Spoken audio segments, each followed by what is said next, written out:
Hello दोस्तों, पवन teaching centre में आपका स्वागत है। पेन पेपर हाथ में है और 10वां की ज्योग्राफी की बुक साथ में है, तो बने रहे पवन टीचिंग सेंटर के साथ। हम लोग आज वीडियो पार्ट 5 करने जा रहे हैं। अगर आप इस वीडियो को देख रहे हैं तो इसके पहले जाके पार्ट 1, पार्ट 2 और पार्ट 3 देख लीजिए, पार्ट 4, जिससे कि आपको समझने में क्या हो, आसानी हो। तो हम लोग चलते करा तिलहन। कौन तिल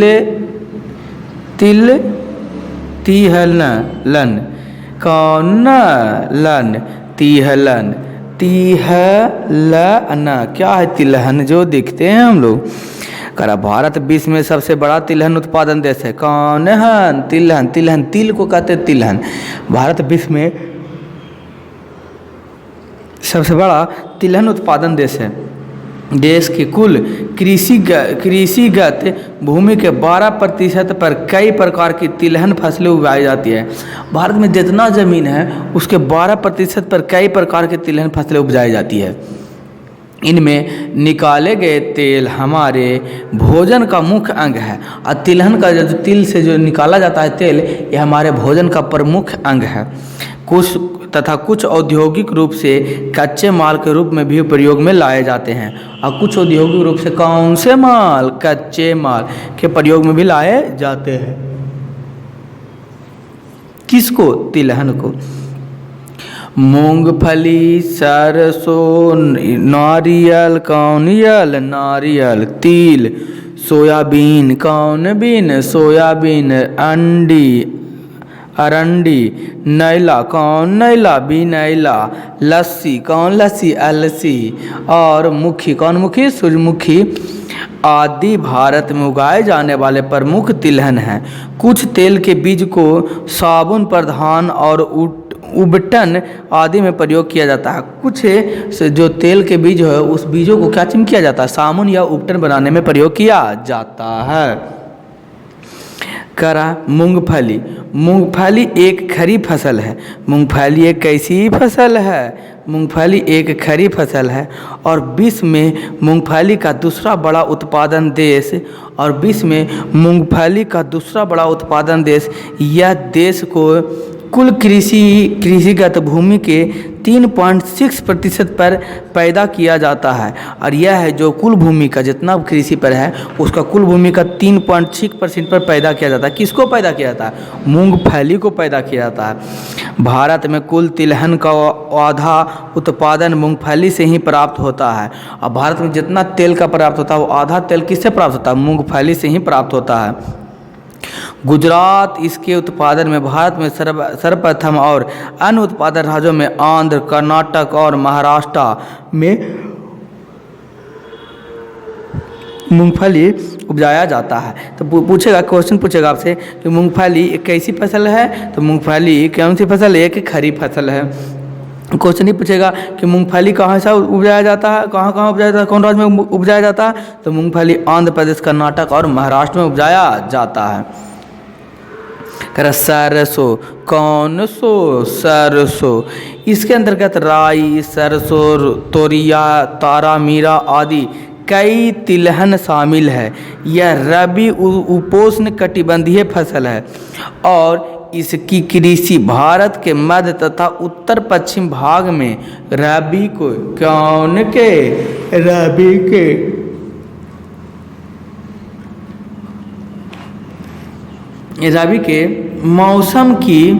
के मौसम में की जाती है। पाला इसकी कृषि के लिए हानिकारक है। और जो होता है सरसों होता है, पाला ठंडा में उपजाया जाता है, इसके लिए क्या होता है? बहुत ही हानिकारक है। तो क्वेश्चन पूछेगा आपसे, इसी में क्वेश्चन पूछेगा सरसों कौन सी फसल है? तो सरसों रबी फसल, एक प्रकार की कैसी है? रबी फसल, यानी कि रबी फसल में इसको उगाया जाता है। पाला इसकी कृषि के लिए हानिकारक है, यानी कि पाला अगर आज मार देगा, पाला कुछ होता है जैसे सुनेगा अगर आप आलू उपजाते होंगे ना, आलू में पाला मारता है, उसी प्रकार से सरसों में भी पाला मार देता है, जिससे इसकी पौधे के बीज होते हैं, सरसों के जो पौधे होते हैं वो उसके पत्ते झड़ने लगते हैं, सड़ जाते हैं, खराब हो जाते हैं, जिससे वो सिकुड़ जाते हैं, जिससे उसकी फसल में क्या चाहिए? उत्पादन क्षमता क्या हो जाती है? कम जाती है। इस कारण से इसका उत्पादन बहुत प्रभावित होता है। तथा परिवर्तनशील है। इसके उत्पादन में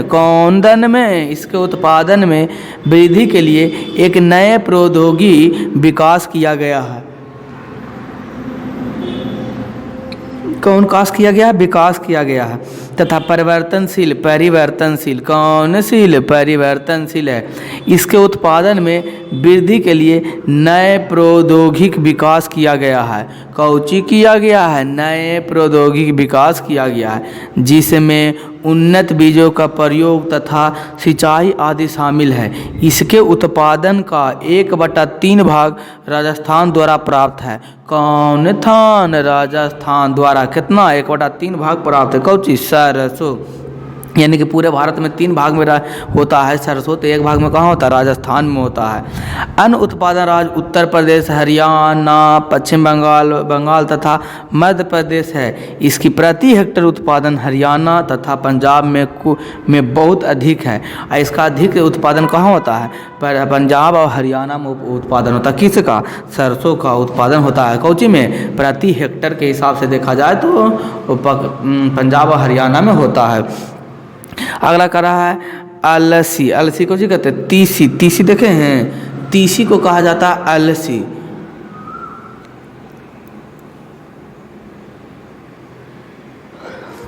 तीसी को क्या कहा जाता है? तीसी को अलसी कहा जाता है। अलसी के बारे में हम लोग जानते हैं। एक अन्य रबी तिलहन फसल है। इसकी कई औद्योगिक उपयोग हैं। तिल उत्तरी भारत में खरीफ फसल है और दक्षिणी भारत में रबी फसल है। अगर तिल को पूछेगा कि तिल कैसी फसल है, रबी फसल है या खरीफ फसल है, तो उत्तर भारत में खरीफ फसल है तीसी, और दक्षिण भारत में कौन सा फसल है? रबी फसल है। अंडी खरीफ और रबी दोनों की फसलों में से रूप में उपजाई जाती है। और जो अंडी है, जो तिलसली है, जो दोनों फसलों में क्या की जाती है? उपजाई जाती है। सोयाबीन। कौन बीन? सोयाबीन तथा सूरजमुखी भारत के अन्य महत्वपूर्ण तिलहन है। सोयाबीन मुख्यतः मध्य प्रदेश एवं महाराष्ट्र में उपजाए जाते हैं। सोयाबीन कहाँ उपजाए जाते हैं? मध्य प्रदेश और महाराष्ट्र में उपजाए जाते हैं। ये दोनों राज्य मिलकर भारत का 90% सोयाबीन पैदा करता है। ये दोनों राज्य मिलकर महाराष्ट्र, मध्य प्रदेश और महाराष्ट्र भारत के 90% सोयाबीन करते हैं। यानी कि सोयाबीन का खेती कौन से राज्य में होते हैं? तो मध्य प्रदेश और महाराष्ट्र में। कौन राष्ट्र? महाराष्ट्र। मध्य प्रदेश और महाराष्ट्र में होते हैं। सूरजमुखी की फसल मुख्यतः दक्षिण भारत के कर्नाटक, आंध्र प्रदेश, महाराष्ट्र आदि में होते हैं। और सूरजमुखी के फसल कहाँ होते हैं? ज़्यादातर महाराष्ट्र, कर्नाटक, आंध्र प्रदेश इधर होते हैं। उत्तरी भारत में यह उतनी महत्वपूर्ण फसल नहीं है, किंतु सिंचित क्षेत्र में इसकी उपज अधिक है। अगर देखा जाए उत्तरी भारत को देखा जाए तो उतना महत्वपूर्ण फसल नहीं है, और देखा जाए तो इसकी क्या चीज़ है जी? इतनी महत्वपूर्ण फसल नहीं है इसी, किंतु सिंचित क्षेत्र में इसकी उपज अत्यधिक है, या बहुत कह सकते हैं अधिक इसकी है। चाय। कौन? चाय के बाद में देखते हैं। चाय हमारे भारत में बहुत इंपॉर्टेंट है, क्योंकि आप बीमार गिलास के गिलास लोटा पीते होंगे चाय। तो देखते हैं चाय क्या है। करैया सदाबहार झाड़ी होती है। कैसी झाड़ी होती है? सदाबहार झाड़ी होती है, जिसकी पत्तियां को सूखा कर चाय बनाई जाती है। तो क्वेश्चन पूछेगा चाय कैसा पौधा है? तो झाड़ीदार पौधा है। इसमें थीन नामक एक पदार्थ पाया जाता है। क्वेश्चन पूछेगा चाय में क्या चीज प्राप्त होते हैं? तो चाय में कौन चीज पाए जाते हैं? तो चाय में थीन पाए जाते हैं, जिसके कारण इसे पीने से हल्की ताजगी महसूस होती है। और जिसके कारण इसे काजी करने से, पीने से कौची महसूस होती है? हल्की ताजगी महसूस होती है। यह भारत की एक महत्वपूर्ण पेय फसल है। और यह भारत की कैसी फसल है? एक महत्वपूर्ण पेय फसल है। इस फसल के उत्पादन में भारत विश्व में दूसरे तथा खपत में यह विश्व का सबसे बड़ा देश है। अगर इसके उत्पादन में भारत विश्व के दूसरे तथा खपत में विश्व के सबसे बड़े देश में से है। यानी कि चाय उत्पादन में विश्व में से दूसरा स्थान पर है, और खपत में से विश्व में से सबसे बड़ा यानी कि प्रथम में। यानी कि उपजाता कम है और पीता ज़्यादा है। कौन चीज? चाय। कहाँ? भारत में। कौनलर है? क्लियर है। खपत में यह विश्व का सबसे बड़ा देश है। यह रोपण कृषि के अंतर्गत आता है। सर्वप्रथम अंग्रेजों द्वारा इसकी कृषि को ब्रह्मपुत्र घाटी में 1840 में प्रारंभ किया गया था। यह प्रदेश आज भी देश के प्रमुख उत्पादन क्षेत्र है। कौन उत्पादन क्षेत्र है? प्रमुख उत्पादन क्षेत्र है। करा चाय उष्ण तथा उपोष्ण कटिबंधीय पौधा है, जिसके लिए 25 डिग्री से 30 डिग्री तापमान आवश्यक है। इसके लिए कई डिग्री तापमान आवश्यक है? 25 से 30 डिग्री तापमान आवश्यक है। करा 200 से 250 सेंटीमीटर वर्षा आवश्यक है। करा कि इसका चाय का जहाँ खेती होना चाहिए उस वहाँ वर्षा कितनी होनी चाहिए? तो 200 से 250 सेंटीमीटर होनी चाहिए। इसके लिए ढालुवा ज़मीन भी आवश्यकता है। इसके लिए कैसा ज़मीन? ढलाऊ होना चाहिए ज़मीन, सीधा इस तरीक़े से ढलाव होना चाहिए, इस तरीक़े से, ना कि ऐसे समतल नहीं, इस तरीक़े से ढलाव होना चाहिए। क्यों? क्योंकि यहाँ पर पानी जब पड़ेगा तो क्या ढलते हुए सभी के पत्तियों के पेड़ में जाते हुए गिरते हुए कहाँ चल जाएगा? नीचे पानी चल जाएगा, जिससे क्या जड़ों तक पानी नहीं रुक पाएंगे। अगर इसके जड़ों तक पानी रुकते हैं तो ये क्या हो जाएंगे? पेड़, सारे पेड़ खराब हो जाएंगे।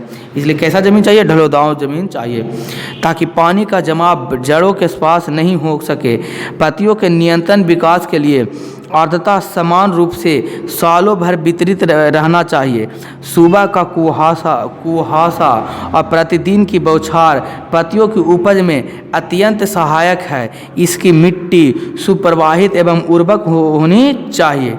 मिट्टी में फास्फोरस, पोटास, लोहा तथा हुम्स पर्याप्त मात्रा में होनी चाहिए। मिट्टी में क्या क्या होना चाहिए? फास्फोरस, पोटास और लोहा, हुम्स अधिक मात्रा में होना चाहिए, जिससे कि ये उर्वरक हो सके और चाय की खेती यानी कि चाय अधिक से अधिक उपजाया जा सके। और इसकी खेती होने के लिए कैसा होना चाहिए? कुहासा की मात्रा अत्यधिक होनी चाहिए।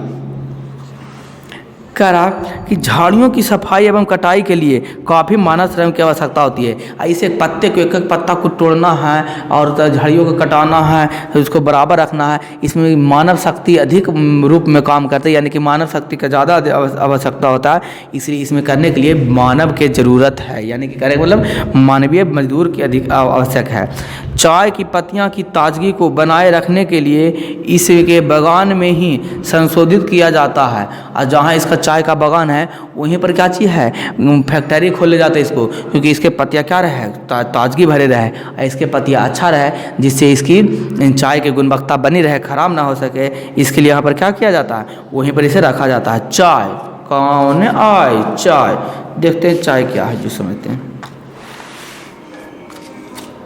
कह रहा है, कौन रहा है? चाय के उत्पादन में प्रमुख एवं गौण दो प्रकार के होते हैं। चाय के उत्पादन में कैसे होते हैं? वो गौण एवं प्रमुख होता है और एक एवं गौण दो प्रकार के होते हैं। प्रमुख क्षेत्र के अंतर्गत असम की ब्रह्मपुत्र एवं सुरमा घाटी, पश्चिम में दार्जिलिंग तथा जलपाईगुड़ी की पहाड़ियाँ तथा तमिलनाडु में नीलगिरी की पहाड़ियाँ हैं। गौण क्षेत्र में हिमालय प्रदेश, उत्तराखंड, मेघालय, त्रिपुरा, आंध्र प्रदेश आदि राज्य हैं।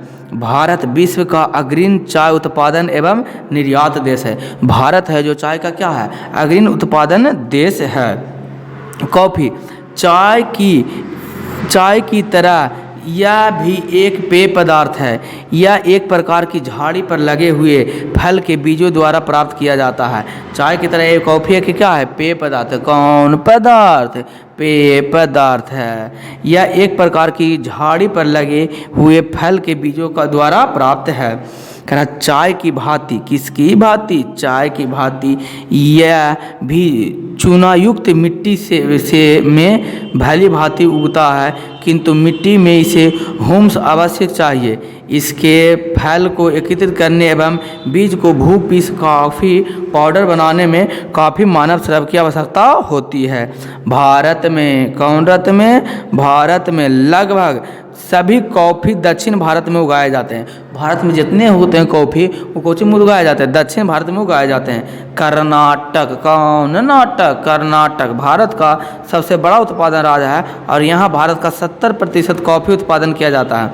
कर्नाटक जो है भारत का क्या चीज़ है? सबसे ज़्यादा चाय उत्पादन राज्य, कॉफ़ी उत्पादन है, जो यहाँ 70% कॉफ़ी का उत्पादन किया जाता है। तमिलनाडु तमिलनाडु में नीलगिरी की पहाड़ियाँ पर भी कॉफ़ी की खेती की जाती है। पूर्वोत्तर भारत में त्रिपुरा प्रमुख उत्पादन राज्य है। अब पूर्वोत्तर भारत में कौन सी है? त्रिपुरा सबसे ज़्यादा त्रिपुरा में उपजाया जाता है, यानी कि सातों बहन तरफ, यानी कि सातों रात तरफ। कह रहा है कॉफ़ी की 3 प्रमुख किस्में हैं। कॉफ़ी के क्वेश्चन पूछेगा कॉफ़ी के कितने किस्में हैं, तो कॉफ़ी के 3 किस्में हैं। पहला अरेबिका, कौन बिका, अरेबिका। दूसरा लिबेरिका, कौन बेरिका, लिबेरिका। तीसरा रोबस्ता, कौन रस्ता, रोबस्ता। तो वो 3 हो गया, अरेबिका, लिबेरिका और रोबस्ता। भारत में उत्तम किस्म की अरेबिका कॉफ़ी उपजाई जाती है, जिसकी पूरी विश्व में मांग है। भारत में यह अरब में यमन से लाया गया था और बाबा बुदन की पहाड़ी पर लगाया गया है। यह अरब में लाया गया है और किसकी पहाड़ी? बाबा बुदन की पहाड़ी पर लाया गया था। क्वेश्चन पूछेगा कि भारत में यह कहाँ से लाया गया था, कॉफ़ी कहाँ से लाया था? कॉफ़ी अमन से लाया गया था। कौन सी पहाड़ी पर लगाया गया था सबसे पहले? तो बाबा बुंदल, कौन बुंदन, बाबा बुंदन की पहाड़ी पर लाया गया था। कह रहा है बगानी फसलें, कौन फसलें? बगानी फसलें। जलवायु की विविधता के कारण भारत में अनेक किस्म की बागानी फसलें भी उगाई जाती है, जैसे विविध प्रकार के फल, सब्जी, कंदमूल, औषधि एवं सुगंधदायक पौधे एवं मसाले आदि। भारत उष्ण की शीतोष्ण कटिबंधीय दोनों ही प्रकार की फसलें उत्पादन की जाती है। भारत में बागानी फसलें में कौन कौन सी आ जाता है? फल, सब्जी, कंदमूल, औषधि और सुगंधदायक पौधे भी उसके अंतर्गत आ जाते हैं। बागानी फसलें, कौन फसलें? बागानी फसलें। करा आम के उत्पादन में, किसके उत्पादन में? आम के उत्पादन में भारत विश्व में अग्रणी है। यहाँ अनगिनत किस्म के आमों का उत्पादन होता है। उत्तर प्रदेश, कौन प्रदेश? उत्तर प्रदेश, आंध्र प्रदेश, महाराष्ट्र, पश्चिम बंगाल, बिहार। आम के लिए बिहार और उत्तर प्रदेश लीची, मेघालय अनानास, आंध्र प्रदेश और महाराष्ट्र अंगूर, हिमाचल प्रदेश और जम्मू कश्मीर सेब, नाशपाती, खुबानी और अखरोट के लिए क्या है? प्रसिद्ध है। ये जो है सभी देश क्या के लिए, सभी राज्य क्या के लिए प्रसिद्ध हैं? अपने बागानी खेती के लिए। जैसे अब हम बताते हैं, आप बताइएगा। बिहार और उत्तर प्रदेश किसके लिए है? लीची के लिए। अब कुछ क्वेश्चन पूछेगा अनानास कहाँ का खेती कृषि में प्रमुख कृषि है? मेघालय का। और पूछेगा अंगूर कहाँ उपजाया जाता है? आंध्र प्रदेश और महाराष्ट्र में कुछ होते हैं, अंगूर की खेती होती है। क्वेश्चन पूछेगा सेब, नाशपाती, खुबर और अखरोट कहाँ होता है? हिमाचल प्रदेश और जम्मू कश्मीर में सेब, नाशपाती, खुबर और अखरोट के प्रसिद्ध फसलें हैं। कुछ स्थानों का नाम भी विशिष्ट फलों से जुड़ा है, जैसे नागपुर, कानपुर, नागपुर एवं चूरापुंजी का संतरा। किसका संतरा? नागपुर और चूरापुंजी का संतरा है, जो बहुत प्रख्यात संतरा है। मुजफ्फरपुर, कानपुर, मुजफ्फरपुर का लीची एकदम फेमस है। मुजफ्फरपुर का कौची? लीची। और जलगांव का केला विशेष महत्व रखता है। और किसका केला? जलगांव का केला। इधर है जो हम लोग के इस एरिया में है हाजीपुर का केला, बहुत ही प्रसिद्ध है। केरल, तमिलनाडु, महाराष्ट्र और मिजोरम राज्यों में बड़े स्तर पर केले की कृषि होती है। और कहाँ? महाराष्ट्र और मिजोरम में बड़े स्तर पर, तमिलनाडु में, केरल में बहुत बड़े पैमाने पर किसकी खेती होती है? केले की खेती होती है। कौन सी है? होती है बागानी फसलें। कौन फसलें? बागानी फसलें। काजू, काली मिर्च एवं नारियल की महत्वपूर्ण है। भारत विश्व में काजू का सबसे बड़ा निर्यात देश है। किसका निर्यात देश? काजू का निर्यात देश है। इसकी कृषि मुख्यतः केरल एवं आंध्र प्रदेश में होती है। किसकी कृषि? काजू और काली मिर्च की कृषि लगभग कहाँ होता है? जब भारत के कौन प्रदेश में होता है? केरल और आंध्र प्रदेश में। क्वेश्चन पूछेगा काजू कहाँ होता है? केरल और आंध्र प्रदेश में काजू की खेती की जाती है। कौन मिर्ची? काली मिर्ची की खेती केरल, कौन रल? केरल केरल के पश्चिमी घाट प्रदेश में तथा नारियल की कृषि केरल, तमिलनाडु, आंध्र प्रदेश और कर्नाटक के तटीय क्षेत्र में की जाती है। काली मिर्ची की खेती, जिसको हम लोग गोलकी कहते हैं, गोलकी को ही कौन मिर्ची कहा जाता है? काली मिर्ची कहा जाता है, को पश्चिमी घाट प्रदेश में तथा नारियल की कृषि केरल, तमिलनाडु, आंध्र प्रदेश में किया जाता है। अखाद्य फसलें, कौन फसलें? अखाद्य फसलें करा रबर। भारत में इनकी बागानी कृषि 1880 ईस्वी में ट्रावणकोर और मालाबार में, कौन बार? मालाबार में प्रारंभ हुआ, पर व्यावसायिक उत्पादन 1902 ईस्वी में ही आरंभ हुआ था। रबर भूमध्य रेखीय जलवायु की फसल है। और रबर कैसी फसल है? भूमध्य रेखीय जलवायु की फसल है। इसके उत्पादन के लिए, किसके उत्पादन के लिए? रबर के उत्पादन के लिए अधिक तापमान और आर्द्रता की आवश्यकता होती है। रबर के उत्पादन के लिए तापमान कुछ होना चाहिए, अधिक से अधिक होना चाहिए। केरल, कौन रल? केरल, तमिलनाडु, कर्नाटक, अंडमान निकोबार द्वीप समूह और मेघालय के गारो पहाड़ी में इसकी कृषि होती है। और कहाँ कहाँ इसकी कृषि होती है? अंडमान निकोबार द्वीप समूह में, मेघालय में और गारो पहाड़ियों में अधिक से अधिक मात्रा में खेती होती है। किसकी? रबड़ के। ये कब लाया गया था जी? वो कृषि हुआ था 1980 में, बागानी खेती कृषि के अंतर्गत आया था। कौन? रबड़ आया। कहाँ लाया गया था? पहले ट्रावणकोर, मालाबार में प्रारंभ किया गया था, उत्पादन हुआ था। सबसे पहले उत्पादन कहाँ हुआ? तो व्यावसायिक उत्पादन, यानी व्यवसाय मतलब व्यापार के रूप में उत्पादन कहाँ किया गया था सबसे पहले? तो 1902 में किया गया था। ये कौन सी कैसी जलवायु की रहती है? रबर। क्वेश्चन पूछेगा रबर कैसी जलवायु की फसल है? तो रबर भूमध्य रेखीय जलवायु की क्या है? फसल है। कौन देने योग्य बा? ध्यान देने योग्य बा। रेशेदार फसलें, कौन फसलें? रेशेदार फसलें। कपास, जूट, सन और प्राकृतिक रेशम भारत के 4 प्रमुख रेशेदार फसलें हैं। कै प्रमुख? 4 प्रमुख। कौन फसलें? रेशेदार फसलें। इसमें से प्राकृतिक रेशम के कीड़े को कानून से प्राप्त होता है, कोकून से प्राप्त किया जाता है। कौन कून? कोकून से प्राप्त किया जाता है। रेशम की कीड़ा शहतूत के पत्ते को खाकर बड़े होते हैं, किंतु प्रथम 3 रेशम फसलें मिट्टी में उगाई जाती है। रेशम के कीड़े कौन से पत्ते? क्वेश्चन पूछेगा रेशम के कीड़े किस पत्ते को खाकर बड़े होते हैं? तो रेशम के कीड़े शहतूत के पत्ते को खाकर क्या होते हैं? बड़े होते। ध्यान देने योग्य बात। कैसा बात? ध्यान देने योग्य बात। फिर करा और प्रथम 3 रेशम फसलें कोचिंग पे उगाई जाती है, मिट्टी में उगाई जाती है, और बाकी तो उसको कोचिंग किया जाता है। इसको प्राकृतिक रूप से उगाया जाता है। 4 प्रकार के होते हैं। कौन कौन होता है? कपास, जूट, सन और प्राकृतिक रेशे। 4 प्रकार के होते हैं। एक होता है जो प्रथम 3, यानी कपास, जूट, सन कोचिंग में उगाए जाते हैं मिट्टी में। कपास, जूट, सन मिट्टी में, और प्राकृतिक रेशम कुछ कीड़े कोचिंग से उगाए जाते हैं। कीड़े जो होते हैं, जो रेशम होते हैं, जो शहतूत के पत्ते खाकर बड़े होते हैं। कपास, कौन पास? कपास। कपास क्या है जो समझते हैं हम लोग? करा भारत को कपास का मूल स्थान माना जाता है। भारत को कपास का कैसा स्थान माना जाता है? मूल स्थान माना जाता है। सूती वस्त्र उद्योग के लिए यह कच्चा माल प्रदान करता है। कैसा माल प्रदान करता है? कच्चा माल प्रदान करता है। यह उपोष्ण तथा उष्णकटिबंधीय पौधा है तथा प्रमुख इसे 210 दिन पाला रहित मौसम की आवश्यकता होती है। लावा निर्मित काली मिट्टी, कौन मिट्टी? काली मिट्टी। कौची का निर्मित? लावा का निर्मित मिट्टी भारत में कपास उत्पादन के बहुत उपयुक्त है, क्योंकि यह अपने अधिक समय तक नमी रखता है। काली मिट्टी क्यों इसमें के लिए, कपास के लिए उत्पादन है? क्योंकि कपास की खेती के लिए नहीं, काली मिट्टी आवश्यक है, क्योंकि कपास को अधिक मात्रा में पानी की आवश्यकता होता है। और जो काली मिट्टी है जो क्या चीज़ कहता है? पानी को अधिक दिन तक संचित करके रखता है, नीचे ज़मीन के अंदर जाने नहीं देता, इसलिए कहा जाता है काली मिट्टी कपास की खेती के लिए बहुत ही उपयुक्त है। क्वेश्चन पूछेगा कि कपास की खेती कौन सी मिट्टी में की जाती है? तो आप बताइएगा कपास की खेती काली मिट्टी में की जाती है। करा तेज और चमकीली धूप कपास के पौधे को बढ़ने में सहायक करता है। अगर तेज धूप पड़ा और चमकीली धूप, एकदम चमक रहा है धूप, तो और बहुत ही अच्छा बात है, क्योंकि इसमें पौधे को बढ़ने में क्या करेगा? सहायता करेगा, मदद करेगा। पकते समय शुष्क वातावरण, कौन वातावरण? शुष्क वातावरण की आवश्यकता होती है।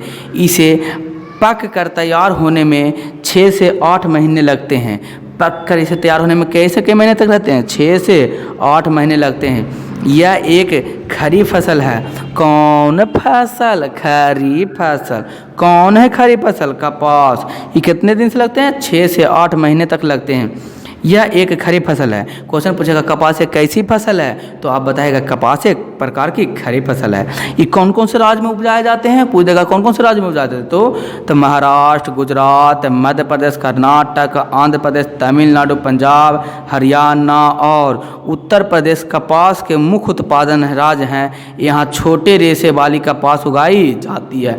कौन रेशे? छोटे रेशे वाली कौची उगाई जाती है? कपास उगाई जाती है। ध्यान देने योग्य बात। दोस्तों, अगर आपको ये वीडियो अच्छा लगता है तो लाइक और शेयर और सब्सक्राइब करना ना भूलें। दोस्तों के साथ ज़्यादा से ज़्यादा सब्सक्राइब कर शेयर करें। अंत में मैं यही कहूँगा कि छोटे को प्यार करें, बड़े को सम्मान करें, अपना व्यक्तित्व इस तरीक़े से कायम रखें कि आपके साथ रह रही स्त्री भी सुरक्षित महसूस कर सके। तो बने रहे पवन टीचिंग सेंटर के साथ, पढ़ते रहें, यूँ आगे बढ़ते रहें। अंत तक आपका वीडियो देखने के लिए धन्यवाद।